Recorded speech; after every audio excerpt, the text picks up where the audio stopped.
Students, ഇന്ന് നമ്മുടെ topic എന്ന് പറയുന്നത് ഒബ്ജക്റ്റീവ്സ് ഓഫ് ഫിനാൻഷ്യൽ മാനേജ്മെൻ്റ് ആണ്. സോ ഇത് വളരെ ഇമ്പോർട്ടൻ്റ് ആയിട്ടുള്ള ടോപ്പിക്കാണ്. ഫിനാൻഷ്യൽ മാനേജ്മെൻറ്റ് എല്ലാ ടോപ്പിക്കും ഇമ്പോർട്ടൻ്റ് ആണ്. പക്ഷേ ഏറ്റവും കൂടുതൽ എസ്ഐക്ക് ചോദിക്കുന്നത്, അതായത് ബി സെക്ഷനിൽ ചോദിക്കുന്ന ക്വസ്റ്റ്യൻസ് ആണ് ഒബ്ജക്റ്റീവ്സ് ഓഫ് ഫിനാൻഷ്യൽ മാനേജ്മെൻറ്റ്. എന്തൊക്കെയാണ് ഒബ്ജക്റ്റീവ്സ് ഓഫ് ഫിനാൻഷ്യൽ മാനേജ്മെൻറ്റ്? ഒന്ന്, പ്രോഫിറ്റ് മാക്സിമൈസേഷനും, രണ്ട്, വെൽത്ത് മാക്സിമൈസേഷനും. സോ പ്രോഫിറ്റ് മാക്സിമൈസേഷൻ എന്താണെന്ന് നമുക്ക് നോക്കാം.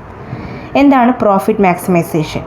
Profit maximisation aims at earning profit എന്ന് വെച്ച് കഴിഞ്ഞാൽ, പ്രോഫിറ്റ് മാക്സിമൈസേഷൻ എയിം ചെയ്യുന്നത് മാക്സിമം എങ്ങനെയാണ് നമ്മൾ പ്രോഫിറ്റ് ഏൺ ചെയ്യുന്നത്, അല്ലെങ്കിൽ എങ്ങനെയാണ് പ്രോഫിറ്റ് ഉണ്ടാക്കുന്നത് എന്നാണ് ഇവിടെ പ്രോഫിറ്റ് മാക്സിമൈസേഷൻ ഫോക്കസ് ചെയ്യുന്നത്. മാത്രമല്ല, പ്രോഫിറ്റിൻ്റെ അടിസ്ഥാനത്തിലാണ് ഒരു ബിസിനസ് കൺസേൺ നല്ല രീതിയിലാണോ അതോ മോശം രീതിയിലാണോ പോകുന്നതെന്ന് ഡിസൈഡ് ചെയ്യുന്നത്. ഇനി ടൈം വാല്യൂ ഓഫ് മണി ഇവിടെ ഇഗ്നോർ ചെയ്യുന്നുണ്ട്. ഇവിടെ നമുക്ക് രണ്ട് ആർഗ്യുമെൻ്റ് ഉണ്ട്. ഒന്ന് ഫേവറബിൾ ആയിട്ടുള്ള ആർഗ്യുമെൻറ്റും, രണ്ട് അൺഫേവറബിൾ ആയിട്ടുള്ള ആർഗ്യുമെൻറ്റും. എന്താണ് ഫേവറബിൾ ആയിട്ടുള്ള ആർഗ്യുമെൻറ്റ്? ഫേവറബിൾ ആയിട്ടുള്ള ആർഗ്യുമെൻറ്റ് എന്താണെന്ന് ചോദിച്ചു കഴിഞ്ഞാൽ, പ്രോഫിറ്റ് എന്ന് പറയുന്നത് നമ്മൾ എത്രത്തോളം ഇമ്പോർട്ടൻസ് കൊടുക്കുന്നു അത്രത്തോളം റിസ്കിനെ റെഡ്യൂസ് ചെയ്യാൻ സാധിക്കുന്നു എന്നാണ് ഫസ്റ്റ് പോയിൻ്റ് എന്ന് പറയുന്നത്. രണ്ടാമത്തെ point, profit is essential for survival. Profit വളരെ പ്രധാനപ്പെട്ട ഒന്നാണ് സർവൈവലിന് വേണ്ടി. അതായത് പ്രോഫിറ്റ് ഇല്ലാതെ നമുക്കൊരു ബിസിനസ് സ്ഥാപനം മുന്നോട്ട് കൊണ്ടുപോകാൻ ഒരിക്കലും സാധിക്കില്ല. മൂന്നാമത്തെ point, profit act as A parameter for the efficiency of business. നമ്മൾ നേരത്തെ പഠിച്ചിരുന്ന ഒരു കാര്യമാണ്. എന്താണ്? പ്രോഫിറ്റിൻ്റെ അടിസ്ഥാനത്തിലാണ് ഒരു ബിസിനസ് കൺസേണിൻ്റെ എഫിഷ്യൻസിയെ തീരുമാനിക്കുന്നത്. 4, ഇറ്റ് അട്രാക്ട് ദ ഇൻവെസ്റ്റേഴ്സ്. ഇൻവെസ്റ്റേഴ്സിനെ പരമാവധി അട്രാക്റ്റ് ചെയ്യുന്നുണ്ട്. അതായത് നല്ല രീതിയിൽ നടന്നു പോകുന്നൊരു ബിസിനസ് സ്ഥാപനമാണെങ്കിൽ, അതായത് ഇപ്പം മ്യൂച്വൽ ഫണ്ട്സിലൊക്കെ നമ്മൾ ഇൻവെസ്റ്റ് ചെയ്യുന്നത് എങ്ങനെയാണ്? ടോപ്പ് 10 കമ്പനീസിൽ ആണ് നമ്മൾ നോക്കുന്നത്. അതായത് റിട്ടേൺസ് ഒക്കെ 10 ഇയേഴ്സിലൊക്കെ റിട്ടേൺസ് എത്രത്തോളം ഉണ്ട് എന്നൊക്കെ ഉള്ളതാണ്. അതിൻ്റെ അടിസ്ഥാനത്തിലാണ് നമ്മൾ പൈസ അവിടെ നിക്ഷേപിക്കുന്നത്, അല്ലേ? ഇനി second point, profit is A main source of finance എന്ന് വെച്ച് കഴിഞ്ഞാൽ എന്താണ്? ബിസിനസ്സിൻ്റെ അല്ലെങ്കിൽ ഫിനാൻസിൻ്റെ മെയിൻ സോഴ്സ് എന്ന് പറയുന്ന പ്രോഫിറ്റാണ്, അല്ലേ? അല്ലാതെ വേറൊന്നുമില്ല അവർക്ക്. ബാക്കിയുള്ളതെല്ലാം എക്സ്പെൻസ് ആയിട്ട് പോകും. അപ്പോൾ പ്രോഫിറ്റാണ് അവരുടെ ആകെ ഉള്ള റവന്യൂ എന്ന് പറയുന്നത്. Last point, it helps in future expansion. അതായത് പ്രോഫിറ്റ് നമുക്ക് ഫ്യൂച്ചർ എക്സ്പാൻഷന് വേണ്ടി, അതായത് തുടർന്നുള്ള ബിസിനസ് എക്സ്പാൻഷന് വേണ്ടിയിട്ട് എന്ത് സഹായിക്കുന്നുണ്ട്? പ്രോഫിറ്റ് സഹായിക്കുന്നുണ്ടെന്നാണ് ഇവിടെ പറയുന്നത്. മനസ്സിലായോ? ഓക്കെ. ഇനി നമ്മൾ അൺഫേവറബിൾ ആയിട്ടുള്ള ആർഗ്യുമെൻറ്റ്സിനെയാണ് നമ്മൾ നോക്കുന്നത്. എന്തൊക്കെയാണ് ഒരു പ്രോഫിറ്റിൻ്റെ അൺഫേവറബിൾ ആയിട്ടുള്ള ആർഗ്യുമെൻറ്റ്സ്?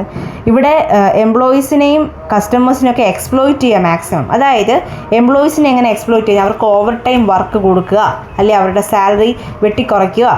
ഇതൊക്കെയാണ് എംപ്ലോയീസിനെ എക്സ്പ്ലോയിറ്റ് ചെയ്യുന്നത്. കസ്റ്റമേഴ്സിനെ എങ്ങനെ എക്സ്പ്ലോയിറ്റ് ചെയ്യുന്നത്? അവർക്ക് ക്വാളിറ്റി അല്ലാത്ത പ്രൊഡക്ട്സ് കൊടുക്കുക, അല്ലേ?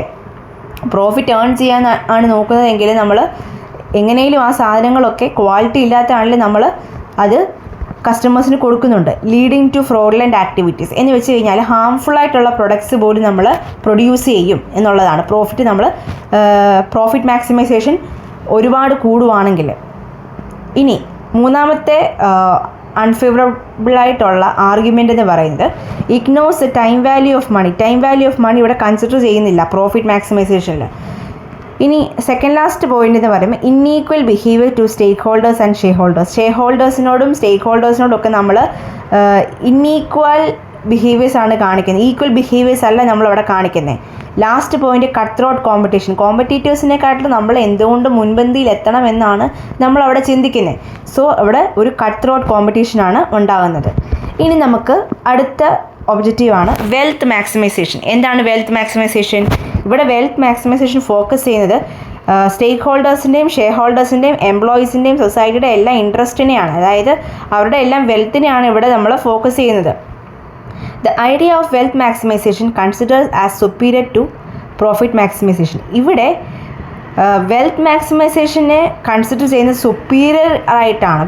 പ്രോഫിറ്റ് മാക്സിമൈസേഷൻ്റെ ഒരു പടി മുകളിലാണ് എന്തിനെ കാണുന്നത്? വെൽത്ത് മാക്സിമൈസേഷനെ കാണുന്നത്.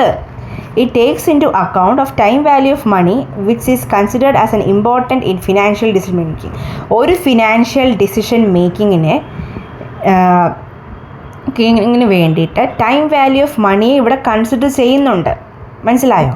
സോ നമ്മൾ വെൽത്ത് മാക്സിമൈസേഷൻ പഠിക്കുമ്പോൾ എന്തൊക്കെയാണ് നമ്മൾ പോയിൻ്റ് വൈസ് ആയിട്ടാണ് നമ്മൾ എഴുതി പഠിക്കണം. നമ്മൾ മറന്നു പോകത്തില്ല, കാണാതെ പഠിക്കരുത്. സോ നമ്മൾ ആദ്യം എന്തുവാ, വെൽത്ത് മാക്സിമൈസേഷൻ സ്റ്റേക്ക് ഹോൾഡേഴ്സിനെയും ഷെയർ ഹോൾഡേഴ്സിനെയും അല്ല ഇൻട്രസ്റ്റിനെ കൺസിഡർ ചെയ്യുന്നുണ്ട്. പിന്നെ ഫിനാൻഷ്യൽ ഡിസിഷൻ നമ്മൾ എടുക്കാനായിട്ട് ഇവിടെ time value of money consider ചെയ്യുന്നുണ്ട്. പിന്നെ വെൽത്ത് മാക്സിമൈസേഷൻ എപ്പോഴും ഒരു പടി മുകളിലാണ് നിൽക്കുന്നത്, അതായത് it is superior to profit maximisation. So ഇത്രയാണ് നമ്മൾ വെൽത്ത് മാക്സിമൈസേഷൻ എന്താണെന്നുള്ളത് നമ്മൾ എഴുതേണ്ടത്.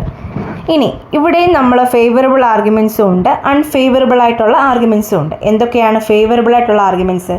Wealth maximisation protects the interest of all stakeholders. എല്ലാ സ്റ്റേക്ക് ഹോൾഡേഴ്സിൻ്റെയും ഇൻട്രസ്റ്റിനെ ഇവിടെ പ്രൊട്ടക്റ്റ് ചെയ്യുന്നുണ്ട് എന്നാണ് ഇവിടെ പറയുന്നത്. രണ്ടാമത്തെ point, it considers the time value of മണി.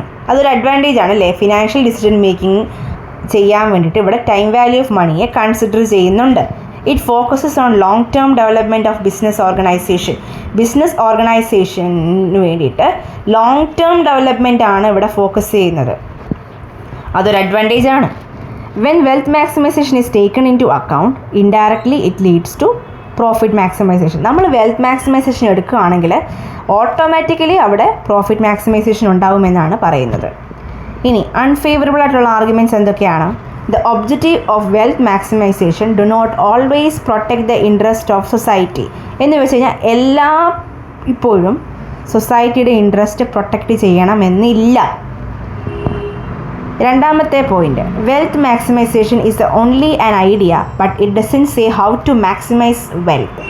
എന്ന് പറഞ്ഞു കഴിഞ്ഞാൽ വെൽത്ത് മാക്സിമൈസേഷൻ നമുക്കൊരു തിയററ്റിക്കൽ നോളജേ തരുന്നുള്ളൂ, എന്താണ് വെൽത്ത് മാക്സിമൈസേഷൻ. പക്ഷേ പ്രാക്ടിക്കലി അവർ എന്താണ് ചെയ്യേണ്ടത് എന്നൊന്നും ഇവിടെ പറയുന്നില്ല. മൂന്നാമത്തെ point, wealth maximisation is only possible if there is profit maximisation. Wealth maximisation possible ആകണമെങ്കിൽ എന്തുണ്ടായിരിക്കണം? പ്രോഫിറ്റ് മാക്സിമൈസേഷൻ ഉണ്ടായിരിക്കണം. എങ്കിൽ മാത്രമേ വെൽത്ത് മാക്സിമൈസേഷൻ ഉണ്ടാകത്തുള്ളൂ.